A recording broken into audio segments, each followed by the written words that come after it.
Good morning, everybody, and happy Friday to you. I don't know about you, but this week has gone super fast. I can't believe it's Friday already. And it's Friday, which means it's time to have a look at some of the amazing learning that's gone on this week, both at home and in school. And we're going to start this week with some amazing work from reception. And first of all, we'll have a look at some of the work that children have been doing who've been in school this week. And I have chosen two children who did some brilliant work on some story retelling this week. It's really important when we're in reception that we learn to be able to tell a whole range of stories, because when we come to do our own writing, we need all of those ideas to help us with that. And in reception in school, they've been reading one of my favourite, and at home actually, one of my favourite fairy tales or stories, traditional stories. It's the Ugly Duckling. And these two children, Leora and Joshua, both did a particularly brilliant retelling and sequencing of that story. So this is Leora's, and she organised all of the pictures from the story into a sequence, and so did Joshua. Here's Joshua's picture of the, holding that at a silly angle, of the Ugly Duckling story. And this is what the two children said about it when they were telling their stories. So Leora said, "The mummy, first of all, sits on the eggs so they don't get cold." That's true, Leora. "Then the swan hatches. But the mummy duck says to the swan, 'Why are you different?' The mum says, 'He's different.' And then the swan starts to cry because everyone thinks he's ugly. But he isn't. He's a swan. The swan gets bigger and beautiful and finally flies off with his friends." Leora, you have done a brilliant job of retelling that story of the Ugly Duckling. Absolutely beautiful. And Joshua, similarly, you did a great job. You said the mother duck sits on her eggs, then the eggs hatch, all except one. And when one of the eggs hatch, it's the Ugly Duckling, and the mother ducks say, "Why are you different?" And the Ugly Duckling cries because nobody wants to be his friend. But finally, he turns into a swan. So well done, Joshua. You did a brilliant job telling that lovely story with your pictures and telling your teacher as well. Absolutely ace. And linking in with ducklings at home, this is another job that reception have been doing this week. We've been learning about life cycles and how animals go through a life cycle. And Mrs. Dennison's thrilled with the work that her class have done online this week. And she wanted to mention a couple of people in particular. The first one is William. And Mrs. Dennison wanted to say, "William, your life cycle that you did at home around the life cycle of a duck was fantastic. And actually, you've had just a really super week of working all week." And she also wanted to show me just an example of your marvellous maths work there. Look, William, where you were looking, using a ladybird to help, at lots and lots of different ways that you could make 10. And such care and attention that you've taken whilst you've been working at home. It's brilliant. Mrs. Dennison is so thrilled with you. And the other person that Mrs. Dennison has asked me to mention this week is Nola. And just because you've been working really, really hard, Nola, and she wanted me to show everybody your lovely sentence that you've written about an owl. You've been learning some new sounds in your phonics lessons, and then you had to independently have a go at writing a sentence all on your own. And Nola, you wrote, "The owl is sat on a log." And you've spelt it all correctly. So well done, Nola. A super sentence from you. Well done, reception. What a great week you've had. Okay, I'm going to whiz up through school now, and we're going to stop. Where are we going to stop? We're going to stop at year 3. Now, in year 3, the children are reading this book, which is a brilliant book written by Shirley Hughes called The Lion and the Unicorn. And it's set in World War II. And Lenny, who's the main character here, you can see him on the front there. Can you see he's got a little tag round his neck? That's because Lenny was evacuated. He was an evacuee, and he was sent away from where he lived in the city to go and spend some time in the countryside during the war. And that was a really, really tough time. And in year 3, they've been reading this story and imagining how that would have been for Lenny.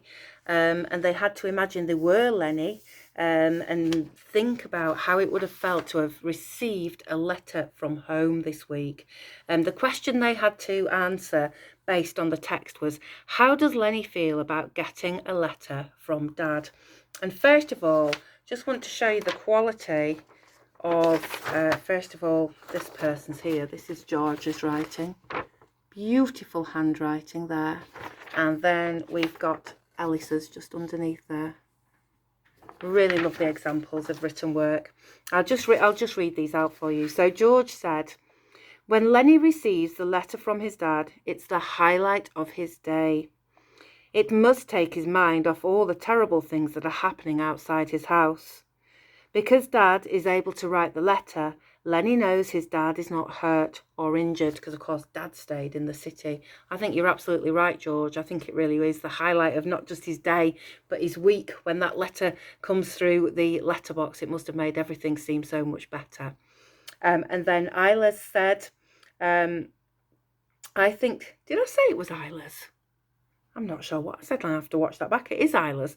Isla said, I think Lenny feels overjoyed when he receives a letter from his dad, because it says in the book that those were the best days.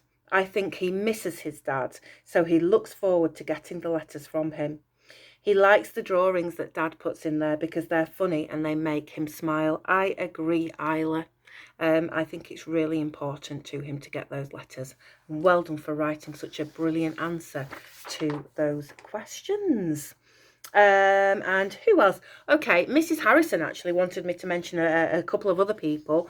The first one was Megan, and she wanted to mention you, Megan, because you've been doing some really brilliant maths work on, I think it's equivalent lengths. And then also Sophie has done a brilliant job. You've been comparing equivalent lengths and looking at centimetres and metres, and it's quite hard doing all of that measuring stuff, and some children find that really, really difficult. But Sophie, you seem to have done a particularly cracking job with that, and Mrs. Harrison was really pleased with you. So well done to Sophie, and to Megan, and to Isla, and to George from year 3 this week. Well done all of you. Okie dokie, where shall we go now? Let's move on from year 3, and we're going to stop at some artwork from year 5. And this is great because I've got examples of this task that have been done at home and also from in school. So the task was an observational art task. The children, using sweet wrappers, scrunched up or spread out however they wanted to do it, had to make a collage, an interesting collection of sweet wrappers first of all, and they then had to create an observational coloured drawing of the collage, paying real attention to the lettering on the packets, the colours and the layout of those packages. I cannot believe how good these are. Some of these are from home and some of them are from school. I'm going to just show you them. I can barely tell the difference between the collage one and your actual one. So Isaac, first of all, I think this is amazing, Isaac. Now I have to look to check. The one at the top is the actual sweet papers, and then this one at the bottom is your drawing of it. Look at the attention you've, oh, is it Jaffa Cakes, my favourites there. The attention with that lettering that you've done there, absolutely superb. And then on the other side, Eddie, this really, really impressed me because you chose sweet wrappers that were all quite similar in their shape. So I thought drawing those would have been a real challenge, and getting all the layers, because you've piled them on top of each other. But you've done an amazing job, and you've kept them all the right size and everything. Eddie, I think that's amazing. It took my breath away a bit there. I think you've just done a fabulous job. Also wanted to mention Hope. Hope, you made a really interesting collage. And again, you can barely see which are the real wrappers and which are the ones that the children have done. So absolutely brilliant, Hope. You've got a real talent there. really taken your time, and you were working at home to do that. And who else have we got here? Another couple. This one's Lila's. Again, absolutely superb. And Neve's on the other side. Some Haribo there in Neve's. And then Amelia's in this book here from year 5. Really like Amelia's composition. I like the shapes of it. And just look at the care that she's taken there in creating her observational drawing. So well done. I'm really glad that you've been doing some art at home. Fantastic from year 5. Okay, we've only got one more place to go, haven't we? We're going to zoom on from year 5, and this time we're going to stop in year 6 for 2 reasons. We're going to stop and have a look at some of their science work. So in year 6, well, it's science and computing actually. In year 6, the children are learning about the heart, about how the heart works, but they're also learning about how to present information well using word processing. So how to make sure that information is all clear. So their task this week, and I caught them doing this in the ICT suite earlier this week, was to create an information text all about the heart.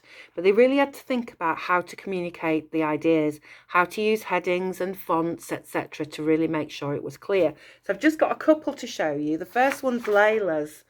And Layla, I really liked. It just looks like a page out of a book, does this, the way that you've organised it.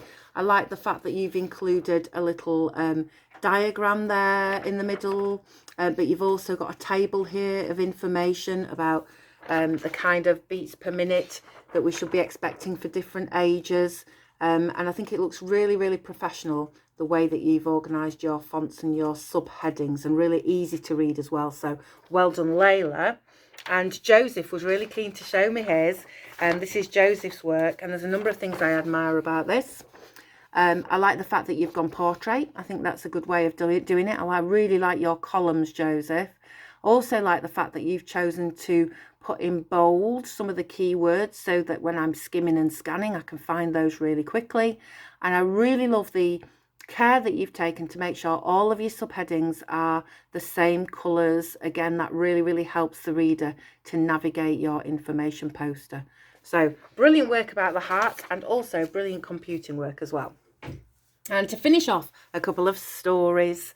In year 6 at home and at school, the children are learning, or they're reading, a brilliant, brilliant story called The Giant's Necklace by Michael Morpurgo.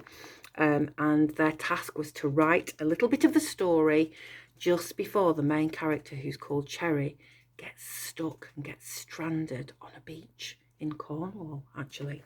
And I'm going to read these to you. The first one I'm going to read, I'm so pleased, William, that you're in our assembly this week. This one is William's. Listen to this. Had she not been so immersed in her search, Cherry would have noticed the clouds eating the sky whole. She might have noticed the cracking lightning and the black sea closing in on her. She had nowhere to go. She was doomed. With the sea charging in on her, she covered the precious shells up. The sand was gone. She was on the rocks. She was horrified, cut off, with nowhere to go. That's so effective, William. Your short sentences, your longer sentences, your conditionals, she might have, she could have, all of those go to make that very, very suspenseful. And you also had some lovely metaphors I noticed in there. She would have noticed the clouds eating the sky whole. How menacing that is. Absolutely superb. And then Juno came up to see me today to read me his. He was really pleased with it. Some similarities, some things all Juno's own ideas. I'll read you his beginning. Had she not been so immersed in her search, Cherry would have noticed the mighty waves drawing nearer and nearer. The wind in the dull sky picked up speed as the storm became angry. She might have noticed the bright sun fading behind the menacing and intimidating clouds. Only when the foghorn was sounded did she notice the terrible weather rolling in. She should have turned back. Oof.